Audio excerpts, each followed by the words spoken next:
നമസ്കാരം. iPlusന്റെ പുതിയൊരു വീഡിയോയിലേക്ക് ഏവർക്കും സ്വാഗതം.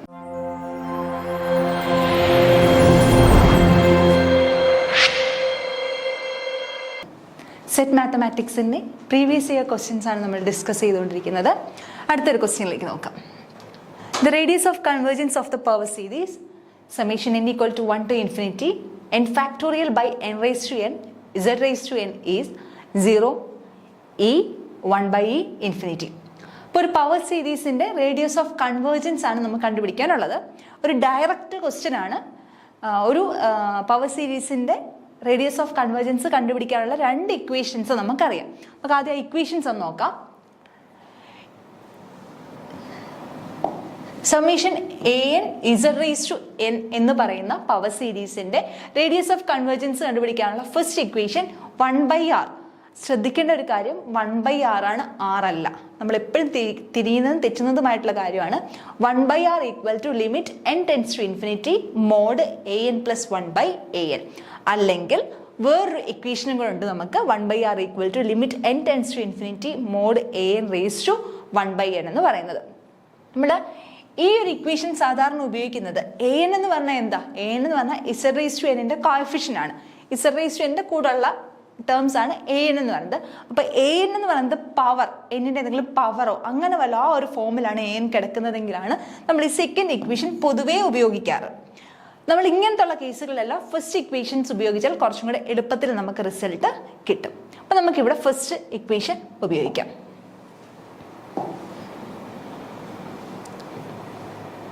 ഓക്കെ, നമ്മുടെ ഇവിടുത്തെ ക്വസ്റ്റ്യൻ എന്താണ്?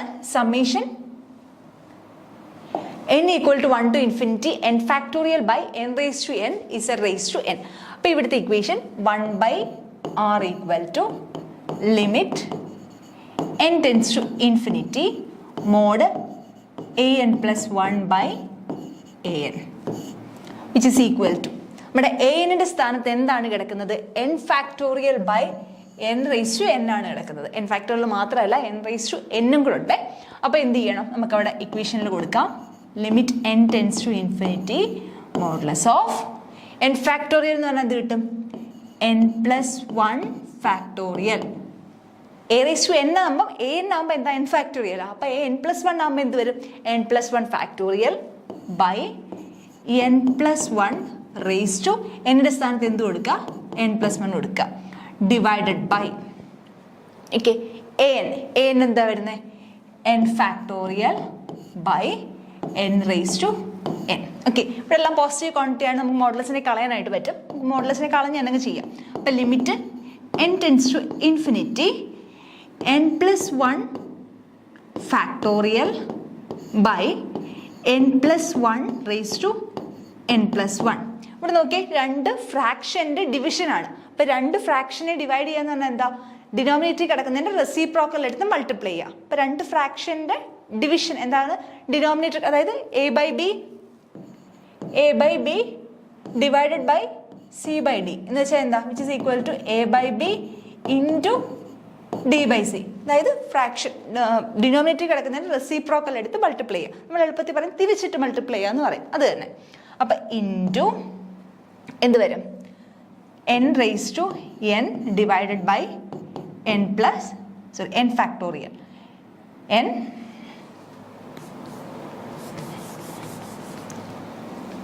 n raise to n divided by n factorial. Okay, modulus കൊടുക്കാം which is equal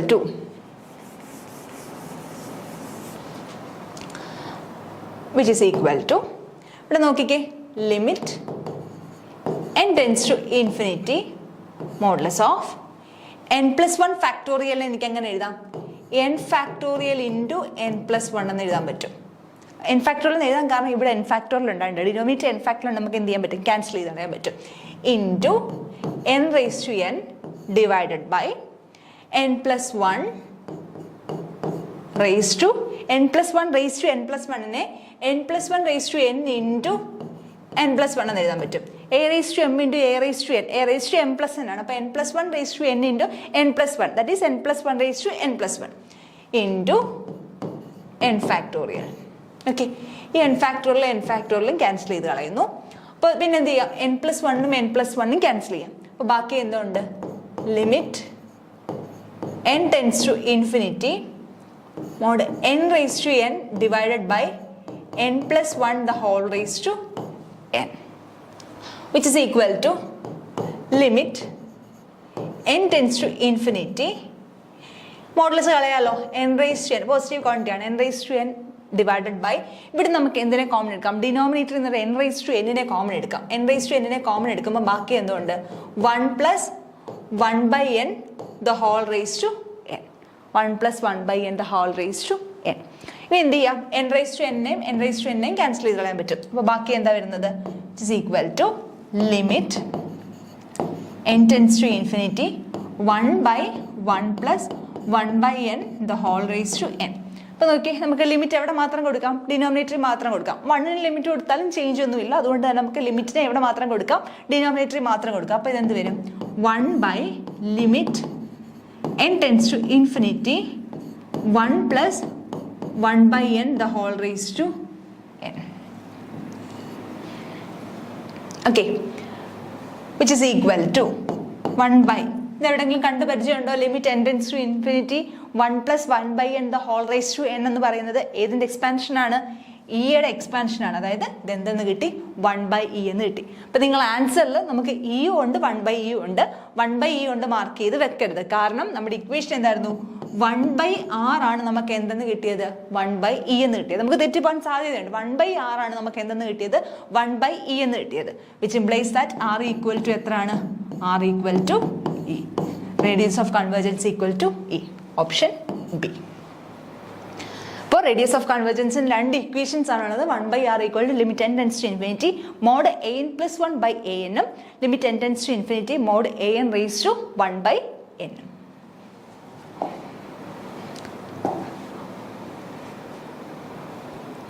option B ആണ് ആൻസർ. ഓക്കെ, അടുത്ത question. If the lines x - 2/2k equal to y - 3/3 equal to z + 2/-1 and x - 2/8 equal to y - 3/6 equal to z + 2/-2 are parallel, then the value of k is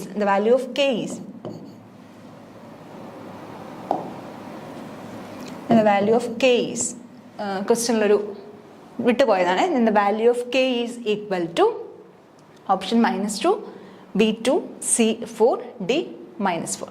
okay, അപ്പോൾ നമുക്ക് ഇവിടെ conditions നോക്കാം. എന്താണ് conditions? Parallel lines, രണ്ട് ലൈൻസിൻ്റെ equation തന്നിട്ടുണ്ട്. ആ രണ്ട് ലൈൻസും parallel ആണ് എങ്കിൽ കെയുടെ വാല്യൂ ആണ് നമുക്ക് കണ്ടുപിടിക്കേണ്ടത്. അപ്പോൾ രണ്ട് ഇക്വേഷൻസ് ഉണ്ട്. നമ്മൾ ഡയറക്ഷൻ റേഷ്യൂസ് തന്നാൽ പെർപെൻഡിക്കുലർ ആവുന്നതിൻ്റെയും നമുക്കിവിടെ പാരലലിൻ്റെ മാത്രം കൺസെപ്റ്റ് മതി. ഇതിൻ്റെ കൂടെ നമുക്ക് ചേർത്ത് പറയാൻ പറ്റുന്ന ഒരു കാര്യമാണ് പെർപെൻഡിക്കുലർ. അപ്പോൾ രണ്ട് ലൈൻസ് തന്നിട്ടുണ്ട്. ഫസ്റ്റ് ലൈനിൻ്റെ ഡയറക്ഷൻ റേഷ്യൂസ് എന്ന് പറയുന്നത് a1 b1 c1 ഉം സെക്കൻഡ് ലൈനിൻ്റെ direction ratio a2 b2 c2 ആണെങ്കിൽ ഈ രണ്ട് ലൈൻസും പെർപെൻഡിക്കുലർ ആവാനുള്ള condition a1 × a2 + b1 × b2 + c1 × c2 equal to 0 ആയിരിക്കണം. ഇതിൻ്റെ പാരലൽ ആവാനുള്ള condition a1/b2 equal to b1/b2 equal to c1/c2 ആയിരിക്കണം. അപ്പം നമുക്ക് ഇവിടെ ചോദിച്ചിരിക്കുന്നത്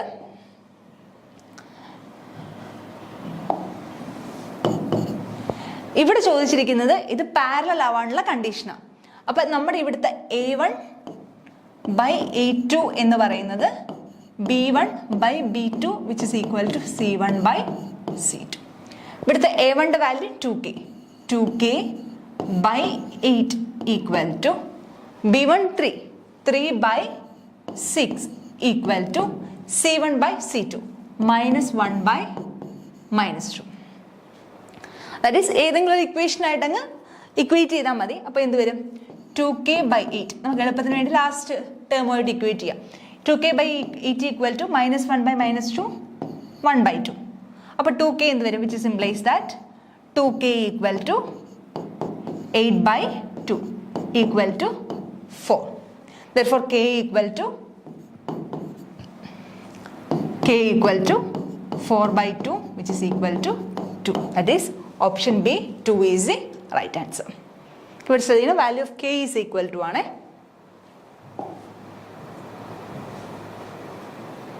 ഓക്കെ,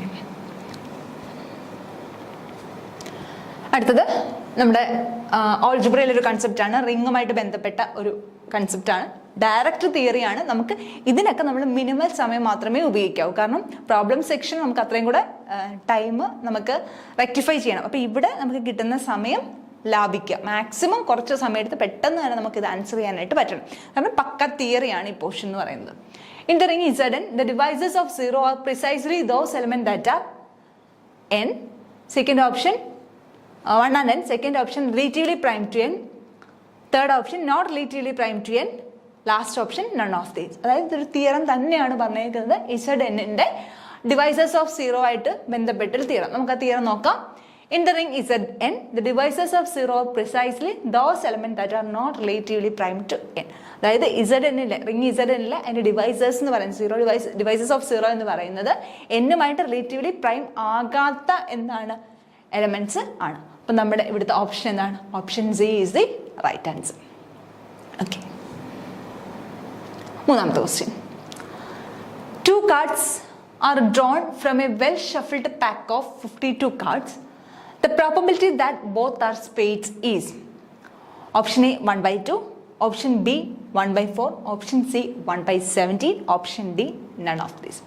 അതായത് നമുക്ക് എല്ലായ്പ്പോഴും ക്വസ്റ്റ്യൻസിൽ ഉള്ള ഒരു ടൈപ്പ് ഓഫ് ക്വസ്റ്റ്യൻ ആണ് കാർഡ്സിൻ്റെ. കാർഡിൽ നിന്ന് ഇപ്പോൾ സ്പേഡ് എടുക്കാനുള്ള പ്രോബബിലിറ്റി അല്ലെങ്കിൽ ലേസ് എടുക്കാനുള്ള പ്രോബബിലിറ്റി, അങ്ങനെ നമുക്ക് എല്ലായ്പ്പോഴും വരുന്ന ഒരു ടൈപ്പ് ചോദ്യമാണ്. അപ്പം കാർഡിനെ പറ്റിയുള്ള ബേസിക് എത്ര ടൈപ്പ് ഓഫ് കാർഡ്സ് ഉണ്ട്, എത്ര കാർഡ്സ് ഉണ്ട് മൊത്തവും, അതിനകത്ത് ഓരോ ടൈപ്പും എത്രണ്ണം വീതമുണ്ട്, റെഡ് കാർഡ് എത്ര ഉണ്ട്, ബ്ലാക്ക് കാർഡ് എത്ര ഉണ്ട്, ഇതെല്ലാം നമ്മൾ കൃത്യമായിട്ട് അറിഞ്ഞിരുന്നാലേ ഇത് നമുക്ക് വർക്കൗട്ട് ചെയ്യാനായിട്ട് പറ്റത്തുള്ളൂ. അപ്പം മൊത്തവും ഒരു ഡെക്കിൽ 52 കാർഡ്സ് ആണ് ഉള്ളത്. 52 കാർഡ്സിൽ അതിൻ്റെ കറക്റ്റ് പകുതി റെഡും പകുതി ബ്ലാക്കും ആയിരിക്കും. അപ്പം 52 കാർഡിൽ കൃത്യമായിട്ട് അറിയാവുന്നവർ കാണും, എന്നാലും ഒന്നുകൂടെ പറയുകയാണ്, 52 കാർഡാണ് മൊത്തം ഉള്ളത്. അതിൻ്റെ പകുതി റെഡും പകുതി ബ്ലാക്കും ആണ്. അപ്പം 52ന്റെ പകുതി എന്ന് പറഞ്ഞാൽ 26 കാർഡ് എന്താണ്? റെഡാണ്. അതുപോലെ 26 കാർഡ് എന്തുമാണ്? ബ്ലാക്കുമാണ്.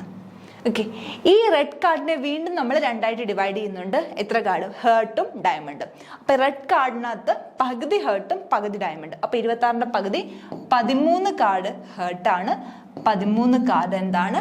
ഡയമണ്ട് ആണ്. അതുപോലെ ബ്ലാക്ക് കാർഡിനെയും രണ്ടായിട്ട് ഡിവൈഡ് ചെയ്യുന്നുണ്ട്, ക്ലബും സ്പേഡും. അപ്പോൾ അതിൻ്റെ 13 കാർഡ് ക്ലബും 13 കാർഡ് സ്പേഡ്. അപ്പം 4 ടൈപ്പ് ഓഫ് കാർഡാണ്. പ്രധാന മേജറായിട്ടുള്ള ഡിവിഷനാണ് ഈ പറഞ്ഞേക്കുന്നത്. മേജറായിട്ട് 4 ടൈപ്പ് ഓഫ് കാർഡ്സ് ആണുള്ളത്. ഹേർട്ട്, ഡയമണ്ട്, ക്ലബ്ബ്, സ്പേഡ്, ഓരോന്നും 13 വീതം. ഇതിനകത്ത് ഇനി ഓരോന്നും സബ് ഡിവിഷൻ ഉണ്ട്. നമ്മളിപ്പോൾ തൽക്കാലം ഇത് പറയുന്നേ ഉള്ളൂ. ഇനി അങ്ങോട്ട് മുമ്പോട്ട് പോകുമ്പോൾ പ്രോബ്ലംസ് വരുമ്പോൾ നമ്മൾ പറയാം. അപ്പോൾ 52 കാർഡ്സിനെ മെയിനായിട്ട് നമ്മൾ 4ആയിട്ടാണ് ഡിവൈഡ് ചെയ്തേക്കുന്നത്. ഹേർട്ട്, ഡയമണ്ട്, ക്ലബ്ബ്, സ്പേഡ്, ഓരോന്നിലും പല ടൈപ്പ് ഉണ്ട്. അത് നമുക്ക് നോക്കാം. അപ്പം ഓരോന്നിനും 13 വീതം, മൊത്തം 52 കാർഡ്സ്. അതുപോലെ വേറൊരു ഡിവിഷനാണ് റെഡ് കാർഡ്സും ബ്ലാക്ക് കാർഡ്സും. അങ്ങനെയും പ്രോബബിലിറ്റി ചോദിക്കാറുണ്ട്. ഒരെണ്ണം എടുക്കുമ്പോൾ അത് റെഡ് ആവാനുള്ള പ്രോബബിലിറ്റി, അല്ലെങ്കിൽ ഒരെണ്ണം എടുക്കുമ്പോൾ അത് ബ്ലാക്ക് ആവാനുള്ള പ്രോബബിലിറ്റി, അല്ലെങ്കിൽ ഫസ്റ്റ് എടുക്കുമ്പോൾ റെഡും സെക്കൻഡ് എടുക്കുമ്പോൾ ബ്ലാക്കും ആവാനുള്ള പ്രോബബിലിറ്റി, അങ്ങനെയും ചോദ്യങ്ങൾ ചോദിച്ച് കണ്ടിട്ടുണ്ട്. ഇപ്പം ഇവിടെ നമുക്ക് വേണ്ടുന്ന ക്വസ്റ്റ്യൻ, ഓക്കെ, 52 കാർഡിലെ 2 കാർഡ് സെലക്ട് ചെയ്യാണ്. 2 കാർഡ് സെലക്ട് ചെയ്യാണ്. രണ്ടും എന്താകാൻ? സ്പേഡ് ആവാനുള്ള പ്രോബബിലിറ്റി. ഞാൻ പറഞ്ഞു സ്പേഡ് എത്ര കാർഡ്സ് ഉണ്ട്? മൊത്തം സ്പേഡ് 13 കാർഡ്സ് ആണ് സ്പേഡ് ഉള്ളത്. 52 26 ബ്ലാക്ക്, അതിനകത്ത് 13 കാർഡ്സ് ആണ് എന്തുള്ളത്? സ്പേഡ് ഉള്ളത്. അപ്പോൾ ഞാൻ ഫസ്റ്റ് ഒരു കാർഡ് എടുക്കുന്നു. Probability that first card is spade. First card spade ആവാനുള്ള പ്രോബബിലിറ്റി. അപ്പം മൊത്തം എത്ര കാർഡാണുള്ളത്? നമുക്കറിയാം, number of favourable outcome divide by total number of outcome. അത് ബേസ് ആയിട്ടുള്ള കൺസെപ്റ്റ് ആണ്. അപ്പം മൊത്തം എത്ര കാർഡുണ്ട്? 52 കാർഡുണ്ട്. അതിനകത്ത് സ്പേഡ് എടുക്കാനുള്ള സാധ്യത എത്ര ഉണ്ട്? 13 ആണുള്ളത്. അപ്പം 13/52. തീർന്നില്ല, 2 കാർഡ്സ് ആണ് എടുക്കുന്നത്. അപ്പം രണ്ടാമത്തെ probability that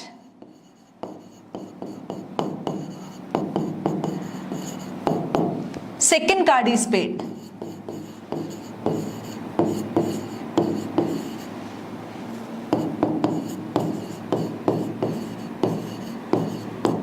second card spade ആവാനുള്ള പ്രോബബിലിറ്റി. സെക്കൻഡ് കാർഡ് സ്പെയ്ഡ് ആകുമ്പം നിങ്ങൾ ഓർക്കേണ്ട ഒരു കാര്യം, ഫസ്റ്റ് ഒരു കാർഡ് എടുത്തു, 13 എണ്ണത്തിൽ ഒരെണ്ണം ഞാൻ ഫസ്റ്റിലേ എടുത്തു, ബാക്കി എത്ര എണ്ണമേ ഉള്ളൂ? 12 എണ്ണമേ ബാക്കിയുള്ളൂ സ്പെയ്ഡ്. ടോട്ടൽ കാർഡ് എത്ര ആയിരിക്കും? 51. അത് നമ്മളൊന്ന് ശ്രദ്ധിക്കേണ്ട കാര്യമാണ്. അപ്പോൾ ടോട്ടല് 13 കാർഡാണ് സ്പെയ്ഡ് ഉള്ളത്. അതിനകത്ത് ഓൾറെഡി ഞാൻ എന്തെടുത്തു? ഒരെണ്ണം ഞാൻ ഓൾറെഡി എടുത്തു. അപ്പോൾ ബാക്കി എത്ര കാർഡ്സേ ഉള്ളൂ? 12 കാർഡ്സേ ഉള്ളൂ. അപ്പോൾ 12 total number of cards already ഒരെണ്ണം എടുത്തല്ലോ. അപ്പോൾ ടോട്ടൽ നമ്പർ ഓഫ് കാർഡ് എത്ര ആയിരിക്കും? 51 ആയിരിക്കും. അപ്പോൾ total probability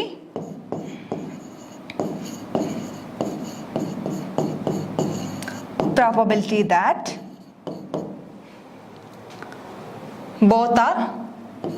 both the cards are spade. രണ്ടും സ്പെയ്ഡ് ആവാനുള്ള probability equal to 13/52. 13/52 into 12/51 which is equal to 13/52. 1/4 അല്ലേ? 52 2 ഡിവൈഡ് ചെയ്യുന്നു 26, 26 വീണ്ടും 2 ഡിവൈഡ് ചെയ്യുന്നതാണ് 13. അപ്പം 1/4 ഇൻറ്റു 12/51. 4 12 കൂടെ ക്യാൻസൽ ചെയ്ത് കളയാം. ബാക്കി എന്തുണ്ട്? 3. 3/51. 3/51 which is equal to 17 into 3 51 ആണ്. 17 into 3 51. അപ്പോൾ 17 കൊണ്ട് 3 കൊണ്ട് ക്യാൻസൽ ചെയ്താൽ മേളിലും താഴെ 3 കൊണ്ട് ക്യാൻസൽ ചെയ്താൽ 1/17. Therefore the answer is option C, 1/17. Okay. വീണ്ടും ഓർമ്മിക്കുന്നത് കാർഡിൻ്റെ ക്ലാസിഫിക്കേഷൻ ടൈപ്സ് എല്ലാം അറിഞ്ഞിരിക്കും. Okay. 34ാമത്തെ question. If the diagonal of a square is a line joining the points 1 3 2 and 2 1 3, then the area of the square is, first option 3 square units, second option 4 square units, third option 2 square units and fourth option 1 square units. അതായത് ഇത് നമുക്ക് കുഞ്ഞു ക്ലാസ്സിൽ തന്നെ സ്ക്വയറിൻ്റെ area എന്ന് പറയുന്ന കൺസെപ്റ്റും അതുപോലെ തന്നെ ഡിസ്റ്റൻസും വെച്ച് പഠിക്കാൻ പറ്റുന്ന ചെയ്യാൻ പറ്റുന്നൊരു പ്രോബ്ലം ആണ്. ഒരു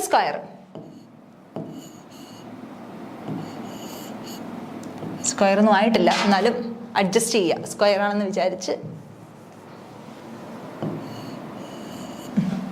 ഒരു സ്ക്വയർ, ആ സ്ക്വയറിൻ്റെ 2 പോയിന്റ്സ് ആണ് 1 3 2 2 1 3.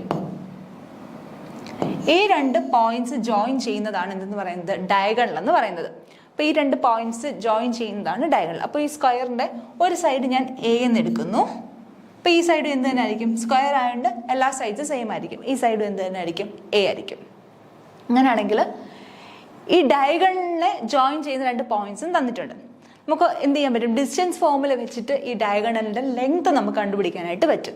എങ്ങനെ? 2 പോയിന്റ്സ് x1 y1 z1 എന്ന് പറയുന്നത് ഒരു പോയിന്റും x2 y2 z2 എന്ന് പറയുന്നത് മറ്റൊരു പോയിന്റും ആണെങ്കിൽ the line joining x1 y1 z1 and x2 y2 z2, x1 y1 z1നെയും x2 y2 z2നെയും ജോയിൻ ചെയ്യുന്ന ലൈനിൻ്റെ ഡിസ്റ്റൻസ് എന്ന് പറയുന്നത് root of x2 minus x1 the whole square plus y2 minus y1 the whole square plus z2 minus z1 the whole square.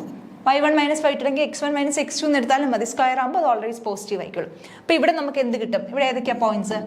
1 3 2 and 2 1 3. 1 3 2 2 1 3 ആണ് എന്ന് പറയുന്നത് points വരുന്നത്. അപ്പോൾ ഇത് എന്ത് വരും? ഡിസ്റ്റൻസ് എന്ത് വരും? ലെങ്ത് ഓഫ് ദ ഡയഗണൽ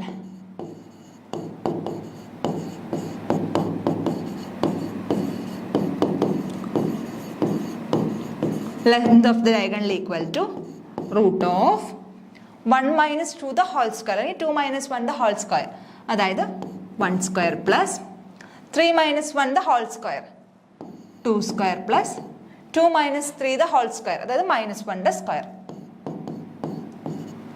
ഇവിടെ -1 ആയിരിക്കും ഒരു രീതി തന്നെ എടുത്തു കഴിഞ്ഞാൽ എന്തായാലും പോസിറ്റീവ് വരും. അപ്പോൾ അപ്പോൾ 1 - 2 the whole square -1 square, 3 - 1 the whole square 2 square, 2 - 3 the whole square -1 the square, which is equal to root of 1 plus 4 plus 1, which is equal to root 6. ഇവിടെ സ്ക്വയർ യൂണിറ്റ് ആണ്, അപ്പോൾ root 6 യൂണിറ്റ്. നമുക്ക് centimetre ആണോ metre ആണോ എന്നൊന്നും അറിയത്തില്ല.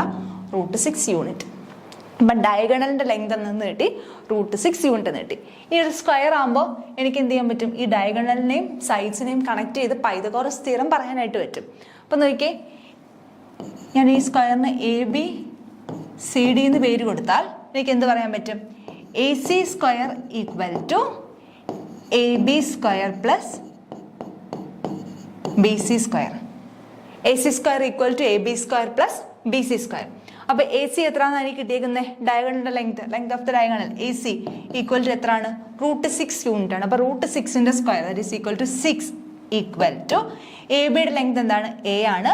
BCയുടെ length എന്താണ്? A ആണ്. അപ്പോൾ A square plus A square that is 6 equal to 2A square, which implies that A square equal to 6/2, which is equal to 3.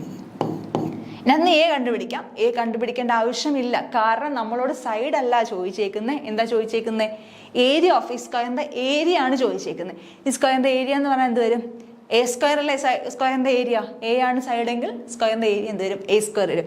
A സ്ക്വയറിൻ്റെ വാല്യൂ എത്രയാണ്? 3 ആണ്. അപ്പോൾ നമ്മുടെ ആൻസർ ഓപ്ഷൻ A 3. ഇത് ജസ്റ്റ് ഡിസ്റ്റൻസ് ഫോർമുലയും പൈതഗോറസ് തിയറം മാത്രമേ ഇവിടെ apply ചെയ്തിട്ടുള്ളൂ.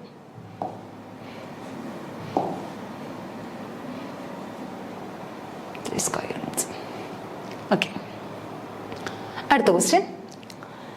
The sides of an equilateral triangle are increasing at the rate of 2 centimeters per second. The rate at which the area increases when the side is 10 centimeters is 10 centimeters square per second, first option. Second option, 10 root 3 centimeters square per second.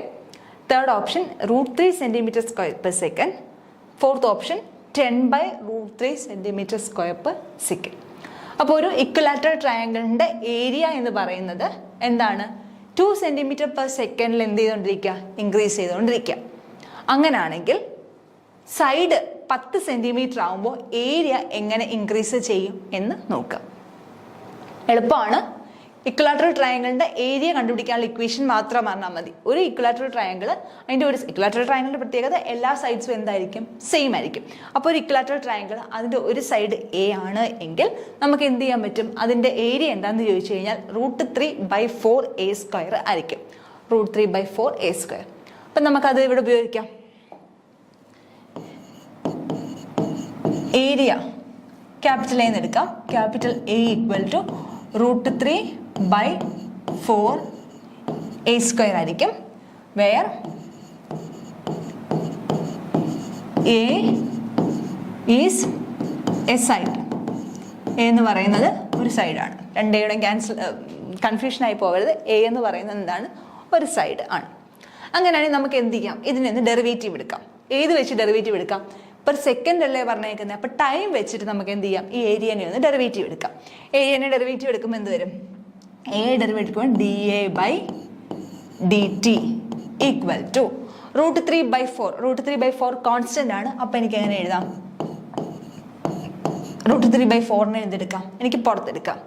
Into A സ്ക്വയറിൻ്റെ derivative എന്താണ്? Normally A സ്ക്വയറിൻ്റെ derivative അല്ലെങ്കിൽ d/dt of A square. Okay, അപ്പോൾ എനിക്ക് എങ്ങനെ കിട്ടും? dA/dt equal to √3/4 into A സ്ക്വയറിൻ്റെ derivative 2A into തീർന്നില്ല. ഇനി എന്തിൻ്റെ ഡെറിവേറ്റീവ് ഉണ്ട്? എയുടെ ഡെറിവേറ്റീവ് ഉണ്ട്. എയുടെ derivative dA/dt. Okay, which is equal to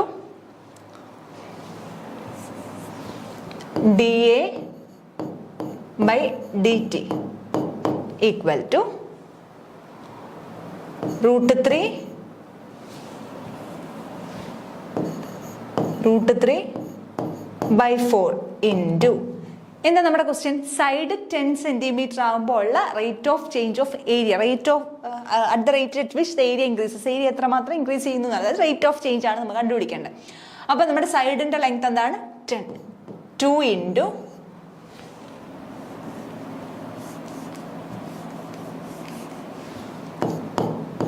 into എയുടെ വാല്യൂ എന്താണ്? 10. 10 ഇൻറ്റു DA/dt. DA/dt എന്ന് പറഞ്ഞാൽ എന്താ?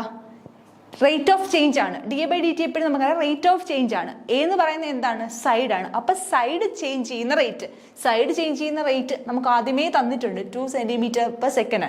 DA/dt എന്നാന്ന് അറിഞ്ഞിരിക്കുക, the rate of change of side with respect to time. T അല്ലേ ടൈം എടുത്തേക്കുന്നത്.